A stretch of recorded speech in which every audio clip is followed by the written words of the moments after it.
Bonjour à toutes et à tous, de retour pour ce dernier jour sur le premier salon du CBD en France. On le rappelle, au Paris Event Center, vous êtes des milliers de visiteurs. C'est un succès pour ce salon du CBD. Et ce matin, toujours dans notre cycle de conférences, on va aborder la question du CBD en France, mais aussi à l'international.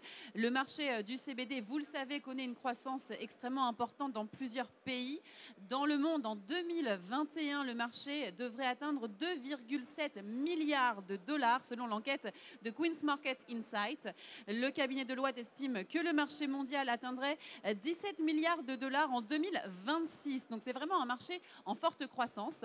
En 2021, on compte environ plus de 1500 boutiques de CBD en France, soit 6 fois plus qu'en 2018. Pourquoi? Alors, on va essayer de comprendre pourquoi, comment ce marché se développe. On va faire le tour d'horizon de l'état de ce marché du CBD en 2021 en France et à l'international avec mes deux invités. Aurélien Bernard du magazine Newsweek, magazine français, un spécialiste sur l'actualité mondiale et légale du cannabis. Bonjour. Bonjour. Et également, de nouveau, on ne le présente plus, Aurélien Delecroix, président du syndicat du chanvre et directeur général de la marque Greenleaf. Bonjour Fanny. Bonjour Aurélien. Donc les deux Aurélien, Aurélien B, Aurélien D. Je vais commencer avec Aurélien D pour faire une rétrospective du marché français. On va poser un peu le cadre. Alors, en fait, ce dont on s'est aperçu, c'est que finalement, le développement du marché en France, il est extrêmement lié aux questions réglementaires. Il y avait eu un fort démarrage fin 2017, début 2018, avec l'ouverture de pas mal de boutiques sur le territoire.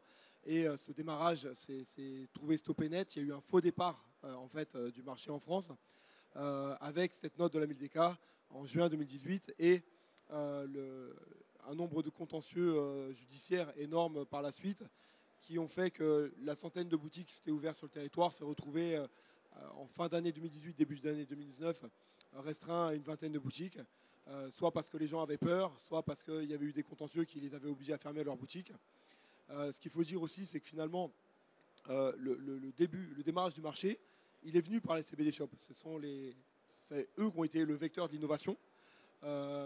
Et qu'aujourd'hui, bien sûr, avec déjà les premiers rendus judiciaires courant 2019 qui ont été excessivement favorables, avec plus de 90% de relax, et ça a donné un signal positif où les gens ont été rassurés, ils se sont dit quand même le droit est avec nous. Donc ça a de nouveau permis de commencer à voir de nouvelles boutiques se créer, etc., des entrepreneurs créer des marques, mais n'empêche que le niveau de risque était toujours relativement élevé. Il y a beaucoup de Français qui ont aussi décidé de s'exporter à l'étranger, parce qu'on parle du marché en France, mais finalement, il y a beaucoup de Français qui ont décidé de partir en Espagne, de partir en Angleterre et développer des marchés là-bas plutôt qu'en France, parce que le niveau de risque était beaucoup trop élevé. Il a fallu attendre finalement Canavap, novembre 2020, avec cette décision de la Cour de justice européenne qui démontrait bien la non-conformité du droit français au regard du droit européen, pour que le niveau de risque baisse drastiquement. Et nous, avec le syndicat, courant d'année 2020, on avait des appels journaliers de gens qui nous disaient « mais je vais ouvrir une boutique, mais je ne sais pas ». Il y avait énormément de projets dans les cartons. Et en fait, avec Canavap, c'est bon. Les gens ils se sont dit « c'est bon, je peux y aller ». Et c'est pour ça que début 2020, il y avait déjà plein de projets qui étaient prêts. Et ça a donné une formidable accélération en fait, au développement des boutiques CBD. Et de la même manière, en fait, l'abaissement de ce niveau de risque, ça a aussi permis à d'autres canaux de distribution, tels que les pharmacies, tels que les enseignes de la GMS, les enseignes spécialisées en distribution de produits biologiques, se sont intéressés au sujet. Voilà, c'est vraiment la baisse du niveau de risque qui leur a permis de se dire on va y aller. Et au-delà de ça, il y a eu la rencontre des produits avec leur marché.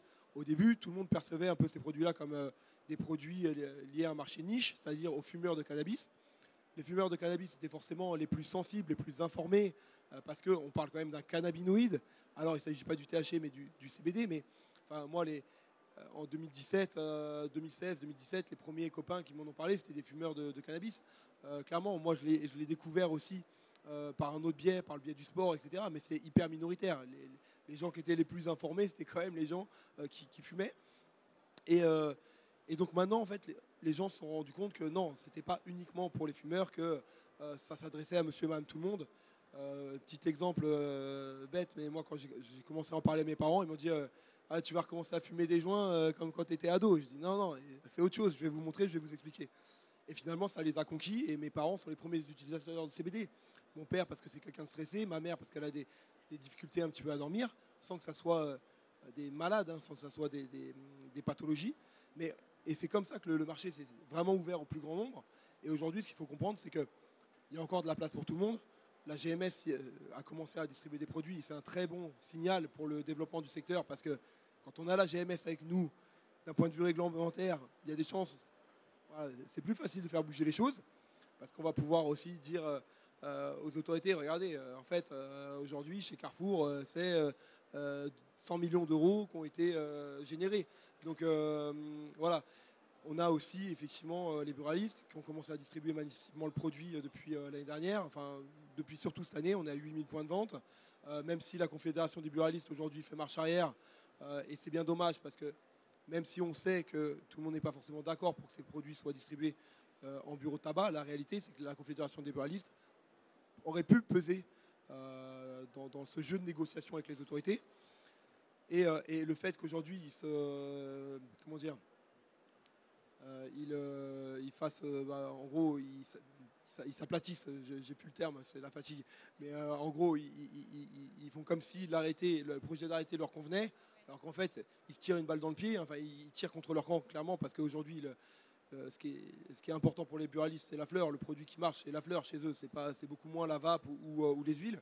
Donc voilà. Bon, bah, très bien, merci pour ce cadre, Aurélien, toutes ces précisions. On va passer à vous, Aurélien D. Aurélien B, pardon, pour présenter un peu le magazine, le contenu que vous monitorez tous les jours. Oui, tout à fait. Donc, moi, j'ai créé Newsweek il y a un peu plus de 6 ans maintenant, parce que j'avais fait le constat qu'on n'avait pas d'informations en France en français sur le cannabis. Et je pensais tout connaître du cannabis quand je me suis lancé dedans, et je me suis rendu compte que en fait, je connaissais rien du tout et que les informations qu'on avait en France étaient soit fausses, soit biaisées. Et que partout, sur tous les pays limitrophes de la France, on avait déjà des médias d'information. Aux États-Unis, bien sûr, énormément déjà. Et en fait, je me suis lancé dans cette aventure en travaillant déjà dans les médias et en dupliquant ce que je savais faire, c'est-à-dire construire un site, construire des audiences, et en adoptant une ligne qui est non partisane, non prosélyte, qui n'est pas pro-cannabis ou pro-légalisation. Et ça me semblait important de démêler le vrai du faux, de parler des bons aspects du cannabis, de parler des mauvais aspects du cannabis. Et juste d'avoir une information objective, voire une analyse en fait de ce qui se passe pour donner les clés de compréhension à nos lecteurs de ce qui se passait partout dans le monde et de ce qui ne se passait pas en France. Le CBD est arrivé en fait en cours de route parce que donc il est arrivé vers 2018 et c'est vrai que ça a renouvelé à la fois le lectorat et à la fois les sujets et que c'est une grosse partie aujourd'hui de ce qui se passe en France en tout cas. Et Aurélien a donné des éléments de compréhension nationaux en fait sur l'évolution du CBD, l'arrivée du CBD en France. Moi, j'aurais peut-être des éléments internationaux à ajouter où c'est vrai que le CBD en fait, il arrive aux États-Unis par une petite fille qui était malade, qui était épileptique, qui s'appelle Charlotte Figi, qui est décédée l'année dernière malheureusement de sa maladie. Et ses parents en fait ont déménagé au Colorado pour lui administrer du CBD avec du THC là-bas parce que c'est autorisé. Et c'est vraiment elle qui a focalisé l'attention des médias avec un documentaire de CNN sur l'efficacité du CBD pour les maladies chez les jeunes enfants. Et si nous, on a eu une mode qui est plutôt une mode bien-être aujourd'hui, parce que ce qui est dans les CBD shops, ce n'est pas du médical, c'est aussi grâce à cette petite fille et à ce qu'ont fait ses parents à l'étranger. Et plus proche de nous, il y a eu une décision en Suisse qui a autorisé le THC, enfin le chanvre à 1% de THC, et du coup qui a permis déjà une industrie du cannabis light de se construire et de donner l'exemple pour tous les pays européens. Et en fait, c'est quand la Suisse a commencé à inonder l'Europe de ces fleurs que les shops ont suivi en France. Et ça a vraiment fait un déclic sur tous les pays limitrophes sur il y a un marché pour de la fleur, de cannabis light. Et c'est ça qui a un peu amorcé en fait la pompe pour les CBD shops. Et alors, le business en France, c'est axé sur le bien-être. Mais c'est vrai que la fleur peut être à destination bien-être, mais majoritairement fumée. Donc si on veut profiter du CBD, ce n'est pas forcément avec la fleur qu'on doit aller, c'est avec des huiles ou avec des vapes. enfin des moyens d'administration qui sont sains en tout cas. Et c'est là où on retrouve en fait tout ce qui est vendu dans les CBD shops, à la fois la fleur, mais à la fois tous les produits dérivés qui sont, pour le bien-être en tout cas, plus intéressants. Parfait, merci beaucoup. Alors, on va parler d'une question qu'on a beaucoup abordée durant le salon, c'est la réglementation. Et comment est-ce qu'on peut développer les shops, vos shops, internationalement parlant? On dit qu'en France, c'est compliqué, on est dans un flux juridique, là-dessus, on est tous d'accord. Par contre, pourquoi est-ce que la réglementation est plutôt, je dirais, plutôt défavorable au développement international des produits? Alors, je vais commencer, tu finiras. La réglementation est défavorable parce qu'en France, elle est défavorable sur le cannabis en général. Sur le chanvre, ça a toujours été compliqué. Sur le chanvre industriel, il y a une mainmise de la Fédération des chanvriers qui veut conserver enfin, qui s'est jamais intéressé en fait plus précisément aux fleurs et à l'extraction, et qui s'est davantage intéressé au développement industriel et alimentaire de la fibre et de la graine. Et qui sans doute voient un petit peu la fleur comme une concurrence, alors que c'est des marchés qui sont très différents et qui peuvent être juxtaposés. Et en fait, le réglementaire ne fait pas la différence entre le chanvre et le cannabis. Globalement, c'est un peu ça. Et aujourd'hui, ils ont peur que... Alors, l'opinion publique ne fait plus l'amalgame, d'ailleurs, aujourd'hui, depuis tout ce qui s'est passé avec les CBD shops, entre le CBD et le cannabis. D'ailleurs, ils le segmentent, à mon avis, un peu trop, parce qu'au final, c'est la même plante avec des usages différents. Mais la loi française est restée sur cette dichotomie, le chanvre, c'est industriel et alimentaire, et pour tout le reste, c'est cannabis. Et pour le coup, le syndicat, Aurélien en parlera, mais a quand même essayé de beaucoup faire bouger les choses. Et je pense que l'un des principaux freins, c'était que le chanvre ressemble trop au cannabis. Oui, tout à fait.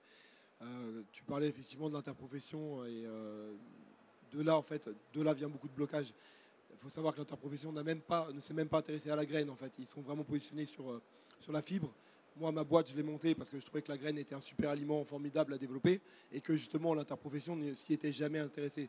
Il faut savoir que la graine, ils la valorisent en alimentation animale, même pas en alimentation humaine, et qu'on a loupé en France les deux marchés à forte valeur ajoutée, les deux marchés porteurs qui sont la graine en alimentation humaine et le CBD. Et ça, c'est le positionnement historique de notre interprofession chanvrière, qui est l'une des plus anciennes, qui est d'ailleurs la seule qui a toujours préexisté. Et ça a pu être une chance à un moment donné. Mais aujourd'hui, leur position conservatrice, elle a été héritée justement de ce passé, qui fait qu'à un moment donné, pour avancer sur le chanvre, il n'y avait peut-être pas d'autre choix que de faire de la fibre, que de s'intéresser aux applications techniques. Mais aujourd'hui, il faut vivre avec son temps. Et on voit que les marchés porteurs, les marchés rémunérateurs aussi pour les agriculteurs, ce n'est pas les marchés de la fibre. Faire de la fibre, pour un agriculteur, ça rapporte moins que du blé ou du maïs. Ils ont du mal à contractualiser avec des agriculteurs sur ce modèle-là, en fait. Donc, il est temps de tourner la page, de voir les choses de manière différente. C'est ce qu'on a essayé de faire une fois qu'on a créé le syndicat, en allant les voir, en essayant de les onboarder, ou en tout cas, à l'époque, on considérait vraiment que c'était l'interlocuteur légitime avec les autorités. Donc on ne pouvait pas ne pas se passer de les rencontrer. Et en fait, on a très vite compris qu'on partait très loin. Une petite anecdote rapide. Première fois où j'interviens lors de leur conseil d'administration, je leur dis écoutez, voilà, il y a un marché qui se développe. Déjà, ils étaient très sceptiques sur le développement de ce marché, à l'époque, en 2018. Et je leur dis nous, ce qu'on veut, c'est une réglementation claire pour ces produits, parce qu'il y a trop de flou et on ne peut pas bien travailler s'il y a trop de flou juridique. Et il faut baisser le niveau de risque également. Et je leur dis voilà, notamment ce qu'on demande, c'est une clarification sur les seuils de THC admissibles dans les produits finis. Parce que le zéro absolu n'est pas tenable. Et qu'est-ce que j'avais pas dit en fait, la moitié était en PLS et les autres étaient totalement hystériques. Parce que j'avais prononcé un mot tabou qui était THC. Et le THC, c'est pas un mot tabou en fait. C'est intrinsèque à la plante de chanvre. Donc à un moment donné, il faut savoir, faut être tout à fait pragmatique, il faut se baser sur les études scientifiques qui démontrent que voilà, à certains seuils de consommation, il n'y a pas de problème avec le THC. Voilà, on parlait de la Suisse. La Suisse, c'est pas des foufous, hein, c'est pas des mecs, c'est des gens pragmatiques. Ils savent qu'à 1% de THC, il n'y a pas de problème sanitaire. Au contraire, à 1% de THC, on peut avoir des belles fleurs. Ça permet de dériver une partie du marché noir vers un marché légal. Ils sont en train d'aborder leur transition là-bas de ce marché en fait du cannabis light, comme ils l'appellent là-bas, vers une possible légalisation. Mais ça leur a permis de faire une transition. de faire une transition, de comprendre un peu quels étaient les enjeux. Et nous, la transition, elle reste quand même compliquée aujourd'hui parce qu'on a quand même Gérald Darmanin au ministère de l'Intérieur qui a adopté une ligne très très dure sur le cannabis. Et du coup, le CBD se retrouve impacté par cette ligne de conduite qui est extrêmement fermée. Et rien ne bougera. Enfin, ils font exprès d'ailleurs. Vous n'êtes pas sans savoir qu'il y a un décret sur la fleur qui a été déposé pour interdire l'usage de la fleur brute et de le réserver à l'extraction. Et ça va dans la ligne droite en fait, de la politique sur le cannabis en général. Et rien ne bougera chez eux. Et moi, je trouve assez marrant qu'on soit là aujourd'hui dans un salon du CBD pour les professionnels avec des bocaux de fleurs partout. Et c'est exactement ce qu'ils veulent interdire la semaine prochaine. Donc l'industrie, un des vecteurs de déblocage, c'est aussi le poids de l'industrie.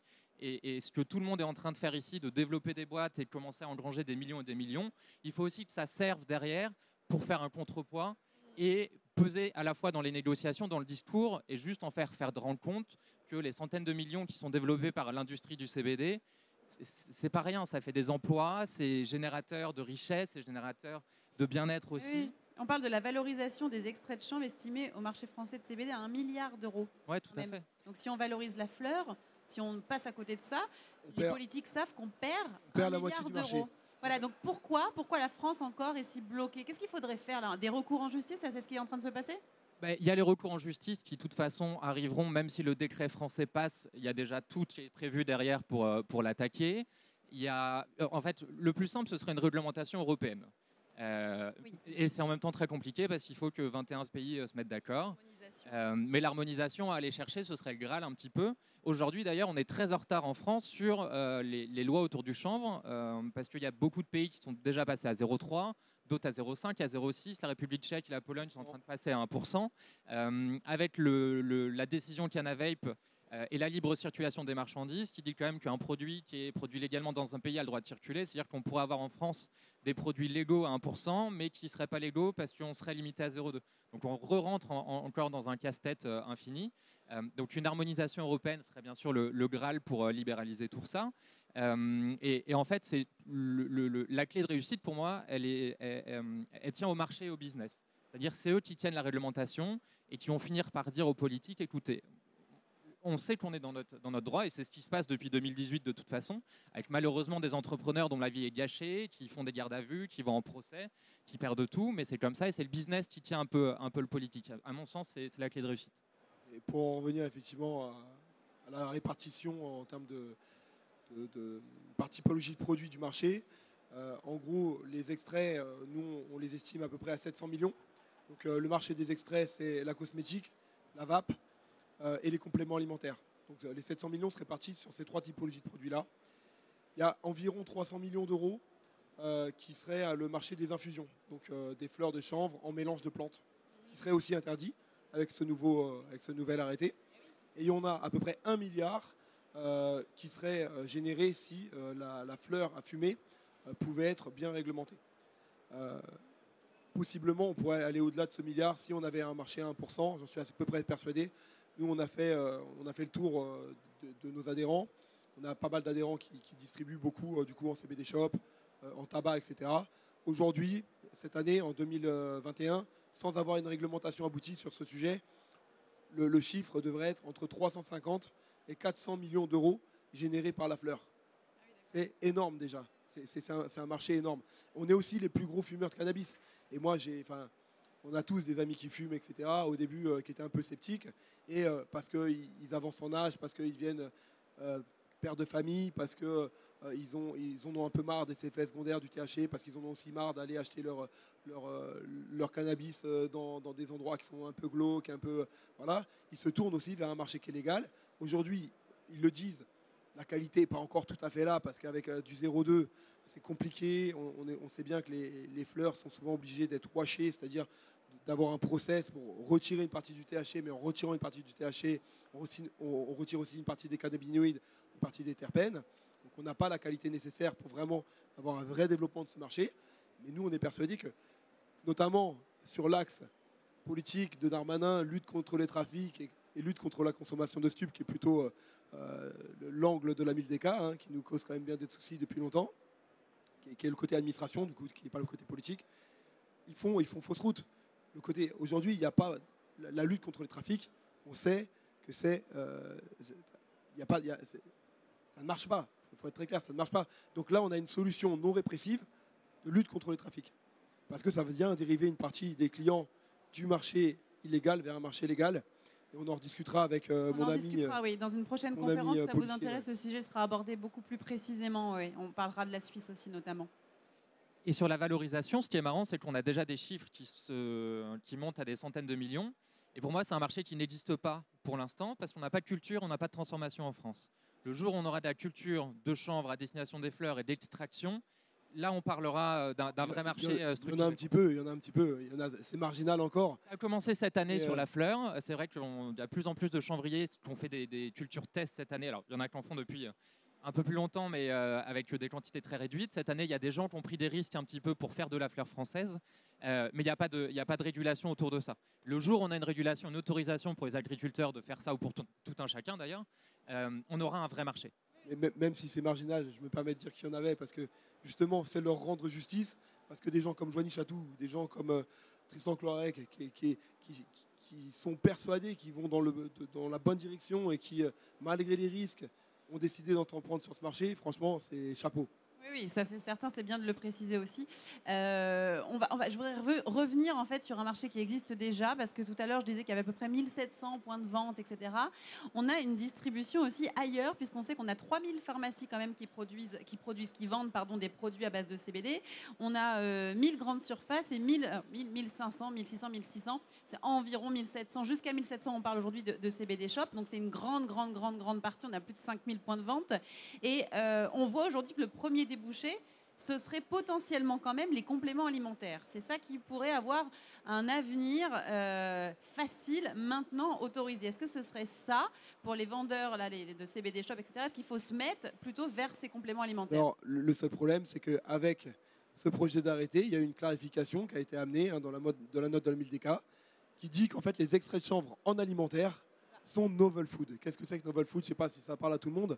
C'est un nouvel aliment. Un nouvel aliment, c'est un aliment qui n'aurait pas été consommé sur le territoire européen avant 1997, dont il faudrait donc prouver la sécurité, c'est-à-dire qu'il n'y a pas de problème sanitaire, malgré la note de l'OMS qui est assez claire sur la sécurité. C'est pour ça qu'on trouve ça assez aberrant qu'on considère le produit comme novel food, alors que l'OMS a été assez clair sur le fait que le CBD ne représente pas de problématiques sanitaires. Donc il y a un niveau de risque aussi sur les compléments alimentaires, et c'est pour ça qu'en fait ce projet d'arrêté, il est à la fois régressif sur la jurisprudence qu'on avait obtenue jusqu'ici avec l'arrêté de la Cour les deux arrêtés de la Cour de cassation, celle du 15 juin, celle du 23 juin dernier, qui faisait radicalement baisser le niveau de risque pour nous.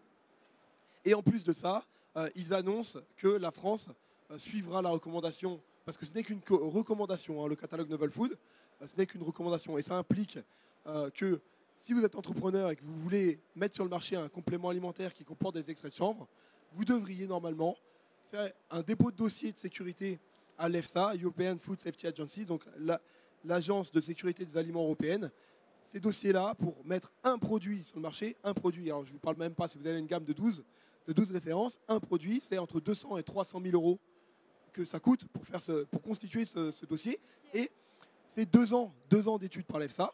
Et aujourd'hui, l'EFSA n'a donné aucun go à aucun dossier qui a été déposé. Et elle n'en donnera pas avant fin 2022. Donc c'est encore un marché en zone grise finalement. Ouais. Donc aujourd'hui, finalement, on a les huiles qui fonctionnent bien dans les CBD shops. Et quoi d'autre? Qu'est-ce qui vraiment pourrait être... s'ils veulent se développer aujourd'hui dans les CBD shops, vers quoi on doit se tourner pour... avant l'arrêté, parce que finalement on attend encore la décision, mais vers quoi on doit se tourner comme produit? Avant l'arrêté, on peut faire ce qu'on veut. Après l'arrêté, on peut aussi faire ce qu'on veut. Ça dépend le risque qu'on veut prendre. Non, mais à la fin, il restera les vape-pen, donc les extractions à vaporiser. Sur le projet d'arrêté, d'ailleurs, toutes les résines et les hashish seront autorisées. Si. En zone grise, en tout cas. Ouais, en zone grise, en tout cas. Donc, en fait, c'est un projet qui veut se séparer de la fleur, mais qui légitimise tous les extractions, les concentrés, donc les résines. Aucun sens. Et après, les cosmétiques, où ce sera 100% autorisé, mais c'est dur à fumer, une crème, quoi. Donc, Les cosmétiques, oui, je pense que c'est compliqué. Vous pouvez essayer si vous voulez. On aura un retour d'expérience plus tard de ça. Oui, Aurélien. Ouais, en gros, c'est ça. C'est ce qui sera le niveau de risque le plus faible. Ça reste effectivement sur la partie cosmétique, la partie vape. Alors, il y a un débat et peut-être qu'il y aura une clarification. On ne sait pas si jamais l'arrêté est pris. Mais oui, quand le projet d'arrêté dit les extraits sont autorisés, est-ce qu'on peut considérer le hash comme un extrait, sachant que ce qu'il ne faut pas oublier, c'est que le projet d'arrêté va plus loin. Le projet d'arrêté dit avant de semer, il faudra que l'agriculteur ait un contrat d'extraction avec un laboratoire qui sera habilité à le faire. Alors, trouver un laboratoire qui va nous faire du hash et qui serait habilité par l'État, je demande à voir, moi. Ça va se monter, ça. Ça va se monter, ça peut C'est se assez faire. positif quand même. Hein. On va suivre ton magazine pour savoir un peu comment Tout à fait. faire tout Exactement. ça. De toute façon, on va faire ta pub. On a fait un peu le tour de la question. Est-ce que vous voulez aborder d'autres sujets sur le CBD à l'international pour parler un peu de ce marché, Aurélien? Quelque chose à rajouter? Juste rapidement, quelques chiffres du marché au UK que je suis un peu justement parce qu'il est assez proche du nôtre en termes d'habitants. On a une population, on a une taille de marché qui est assez semblable. Nos homologues syndicats là-bas estiment que le marché devrait à peu près atteindre 1 milliard d'euros. Ça ne comprend en fait que la partie extrait chez eux. Donc nous, on est quand même largement en retard. Hein. Il faut savoir qu'au UK, la réglementation est assez claire. Elle a des défauts. Elle est assez stricte aussi.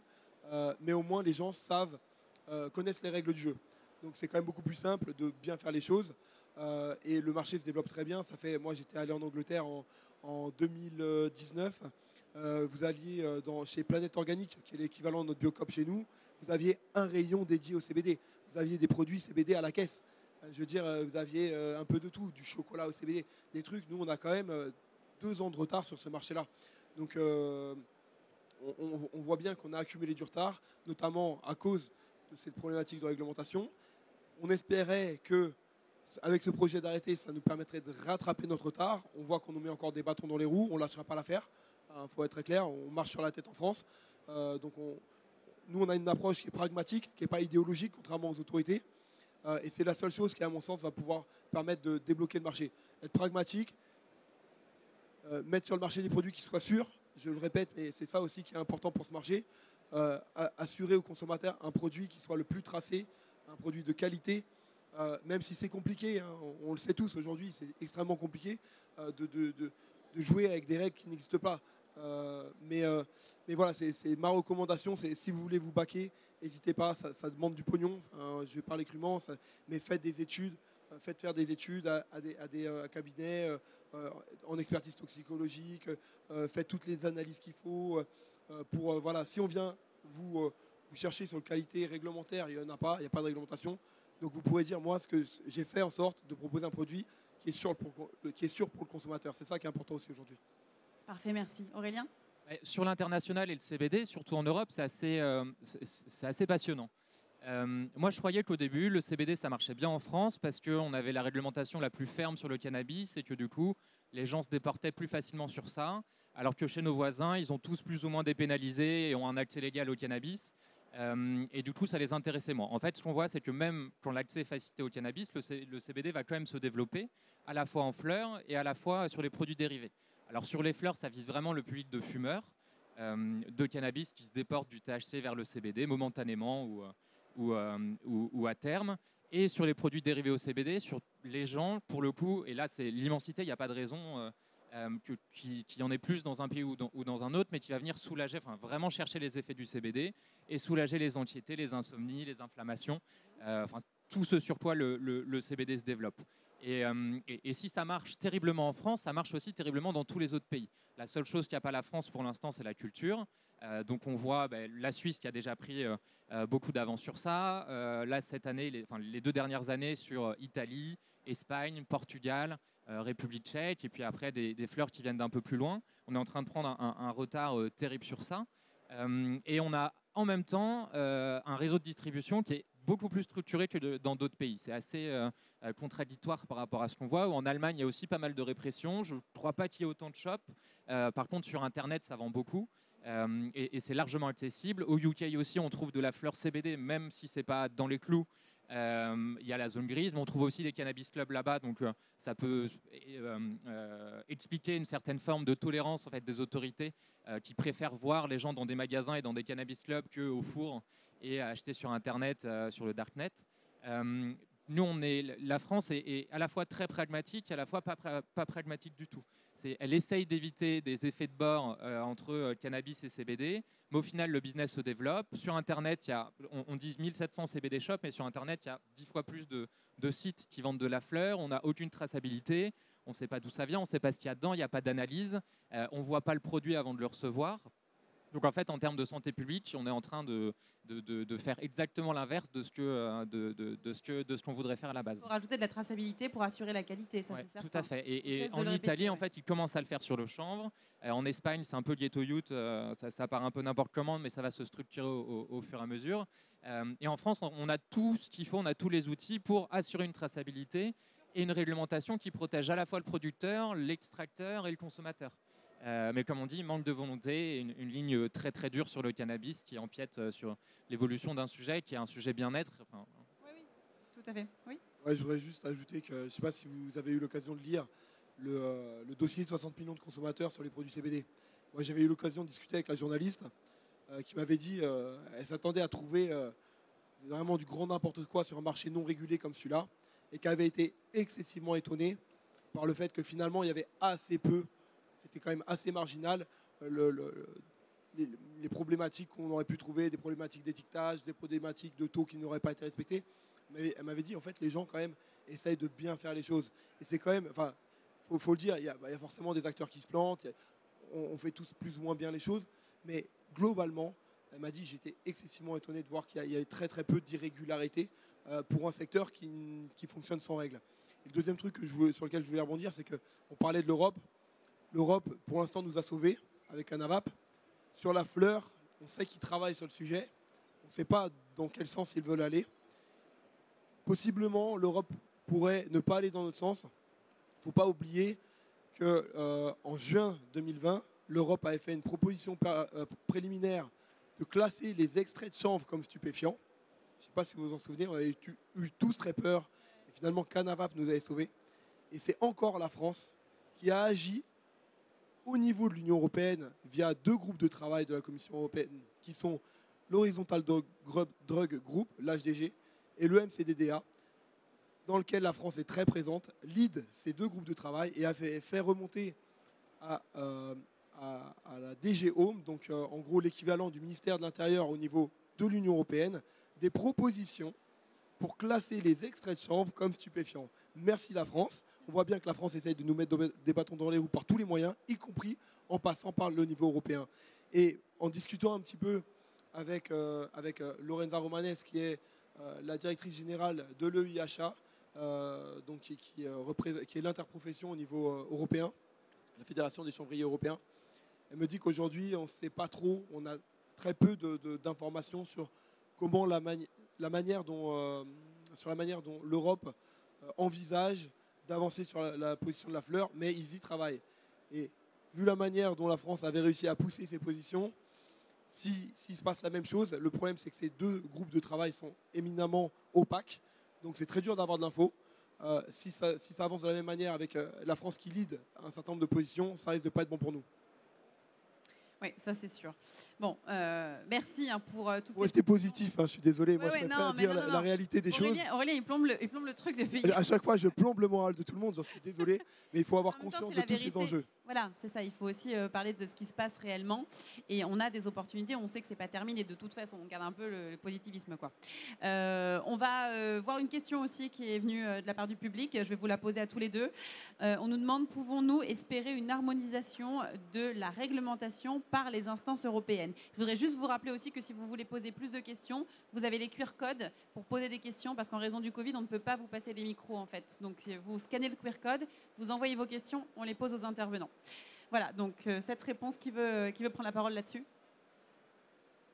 Alors, comme je le disais, en fait, l'Union européenne travaille sur ces sujets.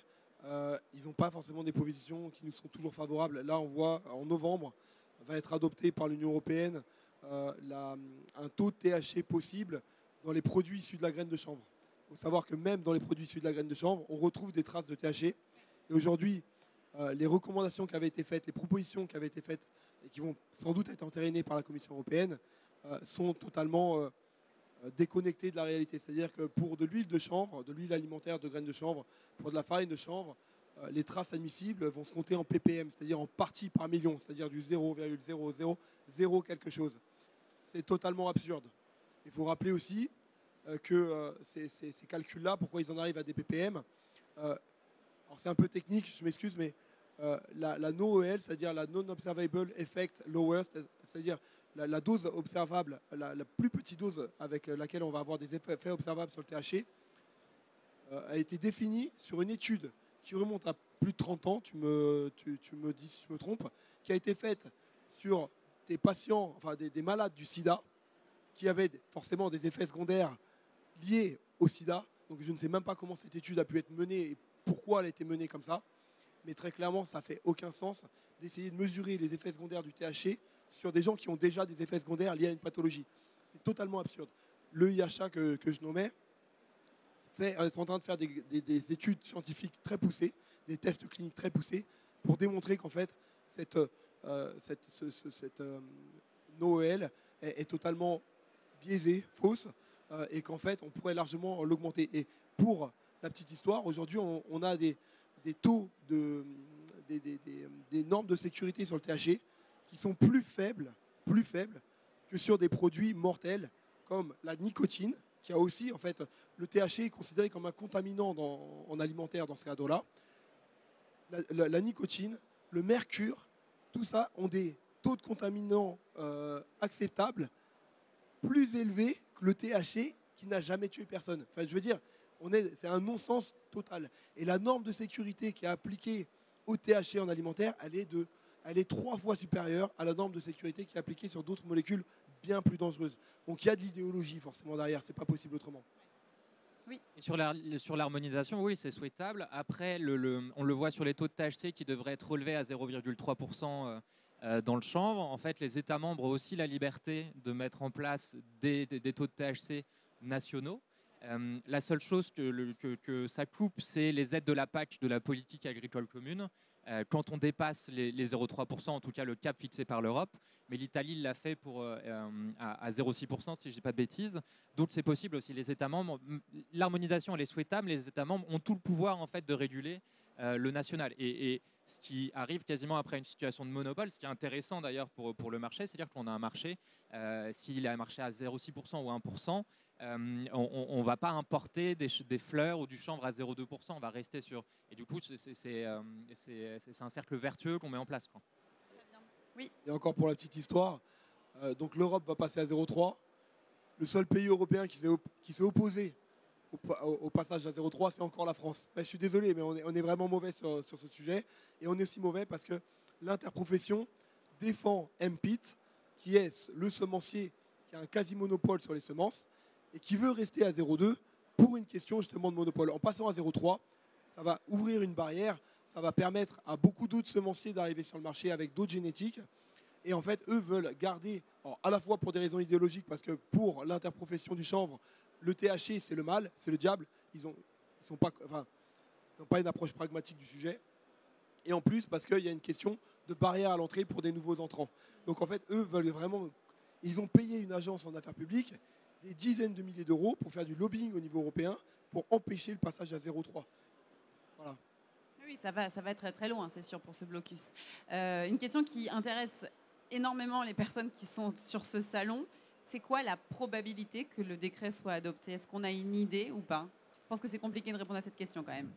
On fait un Shifumi? Ouais, c'est exactement ça. C'est pour ça qu'on la pose, hein, je la pose, mais bon, c'est compliqué que vous nous répondiez là-dessus. Non, c'est très compliqué parce que on a des convictions. Moi, je suis persuadé de toute façon qu'on arrivera à une régulation. Donc, tôt ou Oui, alors tard, après, dans combien de temps? Dans 3 ans, 4 ans? On le voyait hier avec les avocats. Temps, mais tant que le Pourquoi business peut se faire, en fait, même si ça s'opère dans une zone grise, ça permet à tout le monde de travailler, tout le monde est content, avec tous les risques, les risques qu'il y a autour. Les risques qu'on encourt, c'est ce qu'on peut dire aussi aux personnes qui sont présentes. Faites-le en étant conscient des risques que vous prenez. Bah, tout à fait. Pour le coup, on peut faire l'incitation à faire pousser du chanvre, c'est légal. En fait, ce qu'il faut comprendre, c'est que les autorités, déjà, ce projet d'arrêté, quand nos députés sont allés voir, donc les députés qui avaient rédigé un rapport dans le cadre d'une mission d'information parlementaire, qui est un rapport qui nous était extrêmement favorable, avec des propositions qui auraient vraiment pu permettre de développer ce marché en France, avec un cadre réglementaire clair. Ces propositions n'ont pas été retenues dans ce projet d'arrêté. Quand nos députés sont allés voir le cabinet du Premier ministre, il leur a été dit, mais en fait, nous, on s'en moque de tout ça. On s'en moque. Possiblement, même le projet d'arrêté sera non conforme au droit européen, encore une fois. Et encore une fois, on va repartir dans la même situation qu'en 2018, avec des contentieux, avec du grand n'importe quoi. Mais ce qu'on veut, c'est jouer le pourrissement de la situation jusqu'aux prochaines élections. Donc tout n'est que politique. On y reviendra cet après-midi dans la conférence de 16h. Mais ce qu'il faut comprendre, c'est qu'effectivement, malheureusement, le marché aujourd'hui, il est quand même fortement contraint par tous ces aspects réglementaires. Je ne sais plus si c'est là où je voulais en venir à la base. Mais... Non, mais c'est une bonne conclusion parce qu'on sait effectivement que la grosse problématique pour vous tous aujourd'hui, c'est le cadre réglementaire qui est très flou, ce flou juridique, et on attend des résultats avec cet arrêté, ce décret. Effectivement. Et du coup, là où je voulais en venir par rapport à la question, en fait, c'est très difficile d'y répondre parce qu'il y a eu une QPC, donc une question de constitutionnalité qui a été posée au Conseil d'État sur l'arrêté de 90 actuel qui réglemente la culture du chanvre. Possiblement, tant que le Conseil constitutionnel, en gros, la question qui a été posée, c'est une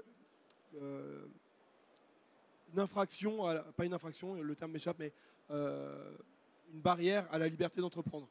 C'est l'AFPC, donc avec qui on travaille beaucoup, qui est la fédération l'association, pardon. L'association, oui. L'AFPC, l'Association française des producteurs de cannabinoïdes, qui a donc décidé de poser ce recours au Conseil d'État sur l'arrêté de 90 existant. Nous, on s'est réparti les tâches. Eux l'ont fait sur l'arrêté de 90 actuel. Nous, on est en train de préparer le recours sur le projet d'arrêté qui va arriver. On se répartit le boulot et puis ça coûte cher. Donc, entre assos, on essaie de se dépatouiller tout ça. Et ils ont eu en partie déjà gain de cause, en fait, puisque le Conseil d'État a considéré que leur question était sérieuse. Quand une question est sérieuse, ça veut dire qu'elle mérite d'être posée au Conseil constitutionnel. Et le Conseil constitutionnel, j'ai encore vérifié hier, a 3 mois pour répondre. En fait, est-ce que le projet d'arrêté va être entériné dans ces circonstances où possiblement il y aurait un camouflet du Conseil constitutionnel qui dirait mais en fait l'arrêté de 90 actuel, il est tout à fait non conforme, enfin il y a un problème de constitutionnalité, alors que le projet d'arrêté reprend une grosse partie des interdictions, notamment sur la fleur. Est-ce qu'ils vont prendre le risque de mettre le truc en place pour que derrière, ils doivent faire machine arrière? En fait, on n'est pas dans la tête des autorités, on ne sait pas quel choix ils vont faire. En tout cas, c'est risqué pour eux. Mais voilà, on ne sait pas comment ils vont apprécier ce risque. Cette fois-ci, le risque est de leur côté aussi. Ouais, certainement, ils iront et ils se prendront une bâche après. Et voilà. Comme souvent. Alors, dernière question pour finir cette conférence. Quid de la réglementation autour du marketing et de la publicité sur le CBD? Alors pour ça, on a une note de la Mildequin qui encadre un tout petit peu, c'est-à-dire on ne prône pas les vertus thérapeutiques, voilà, on ne se fait pas passer pour un médecin pharmacien, pas d'allégations sur les stupéfiants, pas d'incitation à la consommation de stupéfiants. Donc, alors ça c'est très très large comme infraction parce que ne serait-ce qu'une feuille de chanvre peut être une infraction, une incitation à consommer du cannabis. Ça s'est déjà vu sur des procès pas si anciens que ça d'ailleurs. Mais à chaque fois ça a été rejeté. Ouais, mais il y a des gens qui sont faits à titre personnel déjà condamnés pour des choses à titre personnel. Sur des entreprises, je ne sais pas encore. Moins de 0,2% de THC, bien sûr dans les produits, pas chez tout le monde. Mais c'est surtout ça, c'est pas d'incitation à la consommation de stupéfiants et pas profession du pharmacien, de médecin quoi, sur la communication. Et après, de toute façon, la communication est assez bouclée parce qu'on ne peut pas faire de com sur Instagram, on peut pas faire de com sur Facebook, on ne peut pas faire de com sur Google. Il y a des agences qui arrivent en filoutant un petit peu et c'est tant mieux pour elles.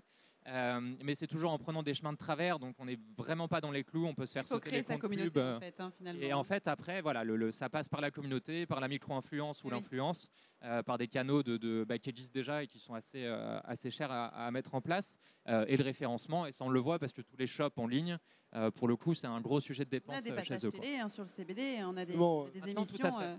Moi, j'ai reçu un professionnel du CBD sur des chaînes il y a 3 ans, donc on en parlait déjà. J'ai eu quelques infos de la part de la NSM, qui a clairement ces pubs-là dans le viseur. Comment ils vont essayer d'arrêter le truc, je ne sais pas. Mais la NSM a clairement dit qu'ils ne voulaient plus de pub télé, ni de passage radio sur le CBD. C'est récent ça, justement? C'est récent. D'accord. Donc, mais la NSM a clairement ce genre de publicité dans le viseur. Donc, la NSM, l'Agence nationale de sécurité du médicament. Oui. Bon, merci beaucoup. On va finir sur cette note qui n'est pas forcément la plus radieuse. En tout cas, si vous souhaitez en savoir davantage, merci aux 2 Auréliens en tout cas. En tout cas, juste sur un mot de la fin, continuer à faire du business, c'est notre plus grande force. Parfait. Et si vous voulez continuer à avoir des informations sur le CBD, comme l'a énoncé Aurélien, on a 2 autres conférences cet après-midi. On reçoit une personne de Green Brothers à 13h pour nous parler de son entreprise. Et puis on va parler politique, on va encore parler réglementation. On va recevoir quelqu'un. Quel est son poste d'ailleurs dans la sécurité? C'est un ami à moi qui est ancien policier, qui a fait partie du GSPR, du groupe de sécurité des présidents de la République, et qui en fait a toujours été alerté sur les questions de sécurité nationale, de résilience des territoires, et qui pense que le CBD peut justement nous amener à plus de résilience et à plus de sécurité. Mais également du coup Ludovic Mendes, qui était le rapporteur de thématiques sur le CBD dans le cadre de la mission d'information parlementaire sur les différents usages du cannabis. Bon, ça c'est à 16h en tout cas, cette prochaine conférence. Merci à tous de nous avoir suivis, à très vite. Merci.